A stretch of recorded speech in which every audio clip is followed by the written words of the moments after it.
Oke, halo semuanya. Di sini kami akan menjelaskan mengenai image enhancement dalam pengolahan citra digital, terutama pada histogram dan histogram equalization. Lanjut. Yang pertama, kami akan menjelaskan mengenai histogram. Apa itu histogram sendiri? Jadi, histogram itu bagaimana cara kita merepresentasikan frekuensi gray level pada suatu citra. Nah, gray level itu sendiri apa? Jadi, gray level itu adalah tingkat kecerahan setiap pixel pada suatu citra. Jadi, misalnya pixel indeks keberapa, baris keberapa, kolom keberapa, itu kita bisa menentukan kecerahan berapa. Dan pada histogram, kita akan menghitung frekuensi gray level dari rentang 0 sampai 1. Umumnya pada gambar pada rentang 0 sampai 255 atau pada rentang 0 sampai 1. Terus lanjut, ini contoh-contohnya untuk histogram. Di sini kita bisa lihat untuk gray levelnya dia berada pada rentang 0 sampai 1.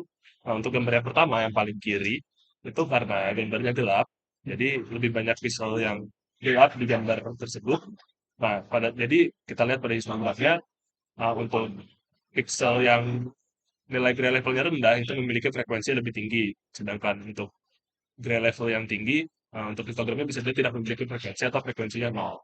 Nah, sedangkan untuk gambar kedua yang gambarnya terang, kebanyakan terang, kita bisa lihat bahwa pada gray level yang bernilai satu itu nilainya tinggi dibandingkan pada nilai gray level lain yang memiliki frekuensi di bawah dan bernilai rendah. Nah, untuk gambar ketiga dan keempat juga bisa dilihat bahwa kedua gambar ini memiliki tingkat kontras yang berbeda, di mana gambar ketiga itu memiliki kontras yang rendah, jadi gambarnya relatif bisa terlihat agak abu-abu, dan untuk gambar terakhir itu kontrasnya tinggi, jadi kelihatan antara gelap dan terang itu sangat jelas. Nah, untuk gambar yang kontrasnya rendah bisa dilihat bahwa tingkat gray level yang frekuensinya tinggi itu berada pada rentang tengah-tengah, yaitu rentang abu-abu, dan gray level pada gambar yang kontrasnya tinggi itu berada pada rentang 0 sampai 1. Nah, kontrasnya bisa dilihat itu tinggi.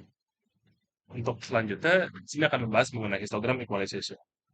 Oke, baik. Penjelasan selanjutnya adalah mengenai histogram equalization.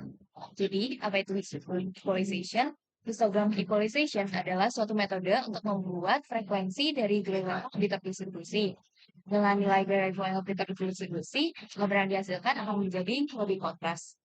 Kemudian, seperti contoh yang telah kita lihat sebelumnya dan juga ditampilkan pada layar, gambar yang di sebelah kiri memiliki kontras yang lebih buruk, sehingga jangkauan frekuensi kalau dilihat di histogram akan terlihat bahwa jangkauan frekuensi itu lebih sempit dibandingkan dengan gambar di sebelah kanannya yang memiliki nilai kontras yang lebih baik. eh, Distribusi dari frekuensi terlihat lebih merata untuk setiap gray levelnya. Oke, mungkin bisa dilanjutkan kepada bagaimana tahap-tahap dari equalization. Tahap pertama yaitu menghitung frekuensi gray level untuk membuat histogram tersebut. Kemudian yang kedua adalah menghitung probability density function. Tahap ketiga adalah melakukan perhitungan terhadap cumulative distribution function, dan yang keempat adalah melakukan mapping dengan di gray level dengan cara mengalihkan nilai CFD dengan CDF dengan rentang gray level. Baik, mungkin untuk lebih jelasnya bisa dilanjutkan. Nah, ini adalah salah satu contoh perhitungannya. Jadi, kita asumsikan kita punya input citra berukuran 5 kali 5 di kotak sebelah kiri. Kemudian kita bisa tuliskan di tabel RK, yaitu eh, gray level keberapa, dan NK, yaitu jumlah frekuensi pixel yang memiliki gray level RK. Jadi bisa kita lihat tabelnya di sini ada di rentang 3 sampai 5, di mana dengan gray level 3 ada 6 frekuensinya ada 6. Kemudian gray level 4 frekuensinya ada 14, dan gray levelnya 5 itu frekuensinya ada 5. Kemudian step kedua kita menghitung probability density function-nya, itu didapat dari frekuensinya atau NK dibagi dengan jumlah total M kali N. Jadi pada contoh ini misalnya di RK yang R3 yang NK-nya 6, berarti 6 dibagi dengan jumlah M kali N di mana 25, maka 6 dibagi 25 itu 0,24. Kemudian selanjutnya ke bawah juga 14 dibagi 25 itu 0,56, dan 5 dibagi 25 itu 0,2. Kemudian step yang ketiga kita menghitung kumulatif distribution function-nya, yaitu nilai distribusi kumulatif dari PDF-nya.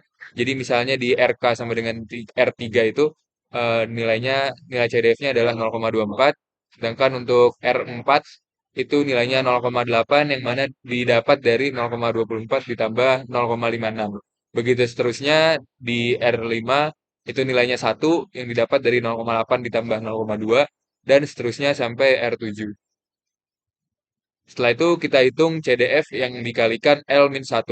Karena kita menggunakan L-nya adalah 8, jadi 8 dikurang 1 ada 7, dan hasil dari CDF di sebelah kiri kita kalikan 7. Jadi di R3 itu 0,24 dikali 7 menjadi 1,68, kemudian 0,8 dikali 7 jadi 5,6, dan 1 dikali 7 menjadi 7. Dan di step terakhir, kita untuk menentukan histogram equalization levelnya, karena histogram gray level adalah suatu fungsi diskrit, maka bilangan di CDF, hasil perkalian CDF dan L-1 itu kita bulatkan. Jadi 1,68 dibulatkan menjadi 2, 5,6 dibulatkan menjadi 6, dan 7 tetap menjadi 7. Sehingga dapat dilihat di tabel ini, RK yang sebelumnya 0 sampai 7, itu berubah 0 menjadi 0, 1 menjadi 0, 2 menjadi 0, 3 menjadi 2, 4 menjadi 6, 5 menjadi 7, 6 menjadi 7, dan 7 tetap menjadi 7. Nah, ini adalah tabel distribusi histogram nilai gray level di citra yang kita pakai tadi.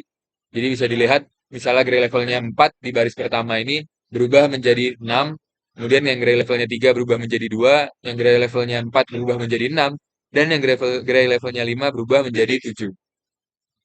Nah, ini contoh visualisasi histogramnya. Sebelum dilakukan equalization, dia rentangnya dari 3 sampai 5 saja gray levelnya. Setelah dilakukan equalization, rentangnya meningkat menjadi 2 sampai 7. Sehingga kesimpulannya, gambar yang sebelah kiri adalah sebelum dilakukan equalization, dan yang sebelah kanan setelah dilakukan equalization. Dapat dilihat gambarnya menjadi lebih kontras. Dari yang banyak tingkat abu-abuannya, menjadi lebih sedikit tingkat keabu-abuannya, dan lebih kontras antara warna hitam dan putihnya. Mungkin itu saja presentasi dari kami.